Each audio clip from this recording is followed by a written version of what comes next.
اعوذ باللہ من الشیطان الرجیم بسم اللہ الرحمن الرحیم فَإِن لَّمْ تَأْتُونِ بِهِ فَلَا كَيْلَ لَكُمْ عِندِي وَلَا تَقْرَبُونَ۔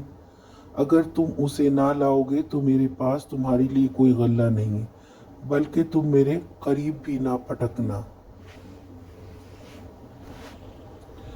یوسف علیہ السلام نے اپنے بھائیوں کو تاکید کی کہ اپنے سوتیلے بھائی کو اگلی بار ساتھ لے کر آنا تاکہ اس کے حصے کا غلہ بھی لے سکو۔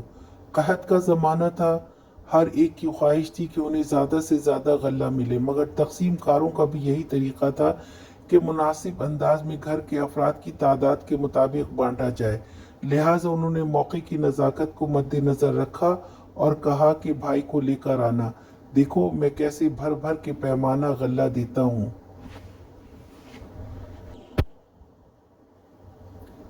بھوکے کو خوراک، پیاسے کو پانی اور مریض کو دوا کے علاوہ اور کیا چاہیے؟ یوسف علیہ السلام نے ان کو غلہ کا کہہ کر اپنے بھائی کو لانے پر نہ صرف اصرار کیا بلکہ ساتھ ساتھ دھمکی بھی دی کہ اگر بھائی کو نہ لائے تو یہاں مت آنا، بلکہ میرے قریب پھٹکنے کی کوشش بھی مت کرنا۔ اگر لے کر آئے تو ٹھیک ہے، ورنہ مصر کے باہر ہی رہنا۔ آج کا سوال، یوسف علیہ السلام نے اپنے بھائیوں کو کیا دھمکی دی؟